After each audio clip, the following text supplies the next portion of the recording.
السلام علیکم ورحمۃ اللہ وبرکاتہ۔ ناظرین، حال ہی میں پاکستان کے اندر جو سیاسی گہما گہمی تھی اس میں سینٹ کا جو الیکشن تھا وہ انتہائی قابل توجہ تھا اور لوگوں کی نظریں تھیں اس کے اوپر، اور جو کچھ ہوا وہ آپ نے بھی دیکھا، ہم نے بھی دیکھا اور ہم سب نے دیکھا۔ کس طرح ایوان مقدس میں ضمیروں کا سودا ہوا، کس طرح وہ لوگ جنہیں قوم نے منتخب کیا تھا انہوں نے اپنی ضمیروں کا سودا کیا، کس طرح مارکیٹ میں اور پھل اور فروٹ کی طرح ان کی بولیاں لگی، اور جس طرح منڈی میں کسی چیز کی بولی لگتی ہے اسی طرح ہمارے ایوان مقدس کے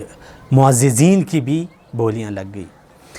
انتہائی شرمناک صورتحال تھی، انتہائی تشویشناک تھی، انتہائی افسوسناک تھی۔ اچھا، اس میں تھوڑی سی بات کرتے ہیں یہاں پہ کس نے کیا غلطی کی ہے اپنے مطابق، یعنی جو میں سمجھتا ہوں۔ سب سے پہلے وزیر اعظم عمران خان نے دیگر جو اپوزیشن کی جماعتیں تھیں ان کو اوپن بیلٹ کے ذریعے الیکشن کرانے کی بات کی اور تجویز دی، جو انہوں نے تسلیم نہیں کی، اور شاید یہی ان کی سب سے بڑی غلطی تھی، اور شاید اگر یہ بات تسلیم کی جاتی تو شاید اس طرح لوگ بکتے بھی نہ اور نہ کسی کو خریدا جا سکتا تھا۔ اس کے بعد خیر ہر پارٹی کے اپنے اپنے سینیٹرز تھے، وہ منتخب تو ہو گئے، لیکن سب سے جو زیادہ نظریں تھیں، نگاہیں تھیں، وہ اسلام آباد کی جرنل سیٹ کے اوپر تھی، جس میں پی ٹی آئی کے حفیظ شیخ صاحب اور پی ڈی ایم کے گیلانی صاحب مد مقابل تھے، اور جس میں حفیظ شیخ صاحب ہار گئے اور گیلانی صاحب جیت گئے۔ یہاں پہ یہ جو حفیظ شیخ صاحب کی یہاں پہ ہار تھی، یہ دراصل ویسے اگر آپ کو تو ویسے علم ہے کہ حفیظ شیخ صاحب آلریڈی وہ وزیر خزانہ بھی ہیں اور وزیر اعظم کے بہت قریب ترین افراد میں سے ہیں، اور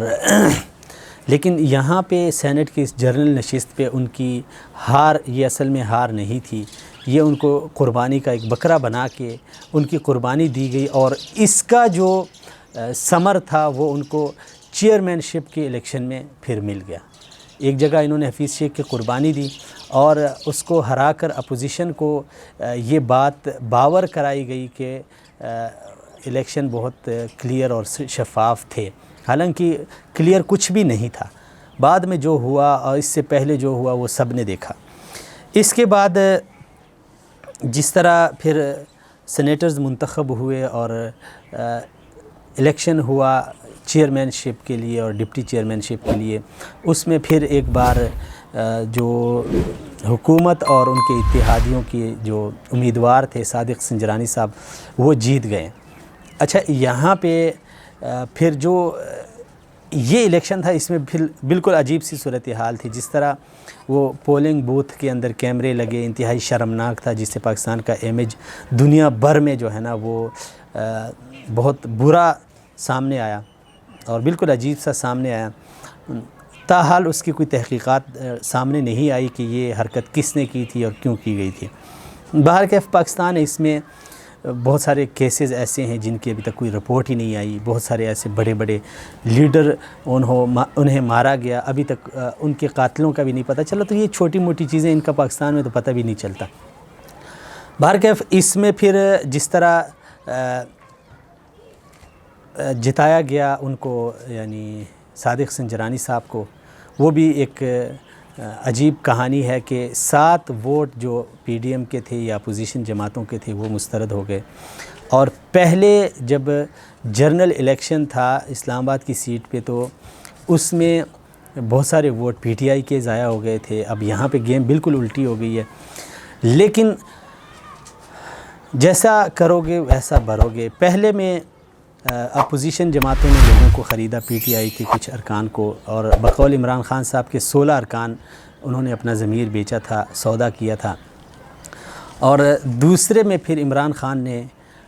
اور جو ان کے ساتھی ہیں انہوں نے پی ڈی ایم کے جو افراد کو خریدا، وہ بھی انتہائی کمال کی مہارت کے ساتھ ان کو خریدا گیا۔ انہوں نے یعنی صادق سنجرانی کے حق میں تو ووٹ نہیں دیا، لیکن گیلانی کو ووٹ دیتے ہوئے انہوں نے اپنا ووٹ ضائع کیا، تو یہ بھی کمال مہارت تھی۔ جرنل الیکشن میں زرداری نے اپنا کمال دکھایا اور دوسرے میں پھر حکومت نے اینٹ کا جواب پتھر سے دیا۔ اب یہاں پہ ایک صورتحال اور مولانا فضل الرحمان صاحب کی پارٹی جمعیت علماء اسلام کے مولانا عبدالغفور حیدری صاحب ڈپٹی چیئرمین کے لیے وہ منتخب ہوئے تھے اپوزیشن کی طرف سے۔ تو جس طرح اپوزیشن یعنی پی ڈی ایم کے ساتھ یا جمعیت علماء اسلام کے ساتھ یا مولانا کے ساتھ یا حیدری صاحب کے ساتھ حکومتی ارکان نے ملاقاتیں کی تھی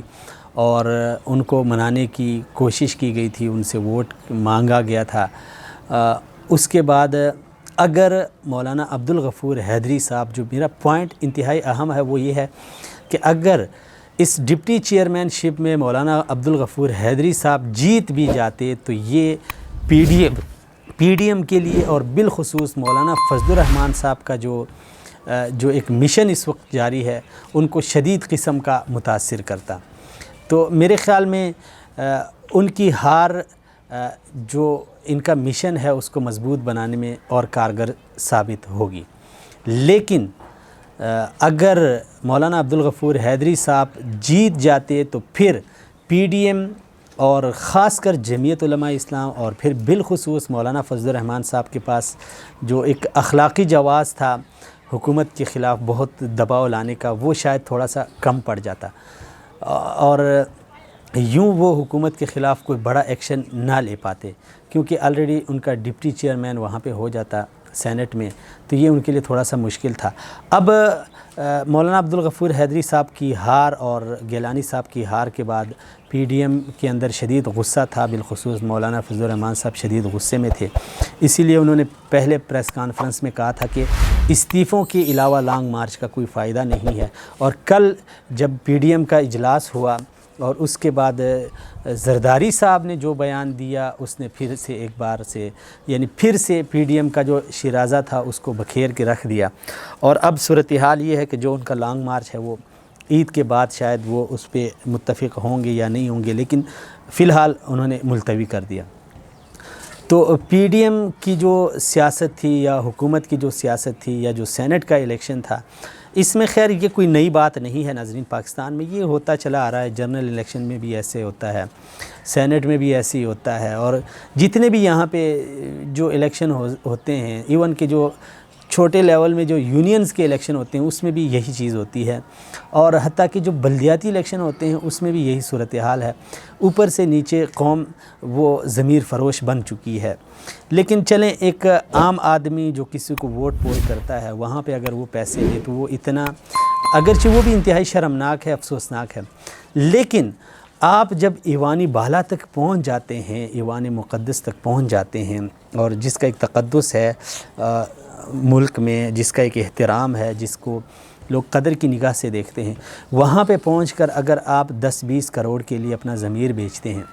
یا جو لوگ جنہوں نے اپنا ضمیر بیچا ہے، تو یہ ایک میسج قوم کے سامنے بہت کلیئر واضح ہو گیا ہے کہ جو لوگ 10-20 کروڑ کے لیے اپنا ضمیر بیچتے ہیں، یہی ضمیر فروش ایوانوں میں بیٹھ کے ہمارے ملک، ہماری قوم کی تقدیر کا فیصلہ کر رہے ہوتے ہیں۔ کوئی بعید نہیں ہے اگر انہوں نے آج 10 کروڑ 20 کروڑ کے لیے اپنا ووٹ، اپنا ضمیر بیچا ہے، کوئی بعید نہیں ہے کہ کل ان کو کوئی دشمن ملک کوئی بڑی آفر کر دے اور یہ ہمارے ملک کے خفیہ اثاثوں کا سودا کریں، ہمارے ملک کے جو راز ان کے پاس ہیں ان کا سودا کریں، ہماری قوم کا سودا کریں، امن و امان کا سودا کریں، یہاں پہ ہماری تہذیب کا سودا کریں، ہمارے کلچر کا سودا کریں، اور سب سے بڑھ کے ہمارے دین کا سودا کریں۔ تو قوم کو یہ بات شاید اس پہ ہم توجہ نہیں دیتے، لیکن انتہائی قابل توجہ ہے۔ جو لوگ ایوان بالا میں جو ہماری تقدیر کے فیصلے کر رہے ہوتے ہیں، اگر وہ 10-20 کروڑ کے لیے اپنا ضمیر تک بیچ سکتے ہیں، تو قوم یہ بات یاد رکھے کہ کوئی بعید نہیں ہے کہ یہی لوگ کل جا کے اس ملک کا بھی سودا کریں، کیونکہ جب ان کو آفر وہاں سے بڑی ملے گی، مثلا آپ دیکھتے ہیں انڈیا سے، امریکہ سے، جتنے بھی ہمارے دشمن ممالک ہیں یا جو پاکستان کا وجود نہیں چاہتی، جو تسلیم نہیں کرتی، جو پاکستان کو میلی آنکھوں سے دیکھتے ہیں، تو مجھے بہت ہی خطرہ لگ رہا ہے، بہت ہی خوف ہے کہ یہی لوگ یہ پھر کل دشمن کے ساتھ مل کے اس زمین کا سودا کریں، اس دھرتی ماں کا سودا کریں، یہاں پہ ہمارے اسلامی تشخص، اسلامی کلچر اور ہماری جو ثقافت ہے، کلچر ہے، اس کا سودا کریں۔ تو یہ بات قوم کو مد نظر رکھنی چاہیے، اور انتہائی یعنی قابل غور ہے، قابل فکر ہے، اور اس کے اوپر یعنی بجائے اس کے کہ ہم ٹھیک ہے ہر انسان کا ایک پارٹی کے ساتھ تعلق ہے، وہ اس کو سپورٹ بھی کرے، دوسرے کے ساتھ اس کا اختلاف وہ بنتا بھی ہے، لیکن اختلاف میں اخلاقیات کا دامن ہاتھ سے نہ چھوٹے، وہ ایک الگ سی چیز ہے۔ اختلاف کسی بھی معاشرے میں یہ معاشرے کا حسن ہوتا ہے، چاہے وہ نظریاتی اختلاف ہو، سیاسی ہو، مسلکی ہو، تو یہ حسن ہوتا ہے معاشرے کا۔ لیکن اس اختلاف کی آڑ میں ہمیں ان حقائق کو یعنی فراموش نہیں کرنا چاہیے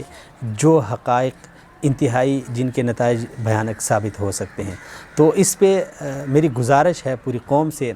کہ ٹھیک ہے آپ جس پارٹی کے ساتھ آپ کا تعلق ہے اپنا تعلق جاری رکھیں، برقرار رکھیں، اگلے کے ساتھ اختلاف بھی کریں، لیکن جو صورتحال سینٹ الیکشن میں ہمارے سامنے آئی ہے یہ انتہائی گمبھیر ہے۔ اس پہ قوم کو تھوڑا سا بیدار کرنے کے لیے سوچنے کے لیے یہ میرا میسج ہے، اس کو عام کیجیے۔ بہت شکریہ۔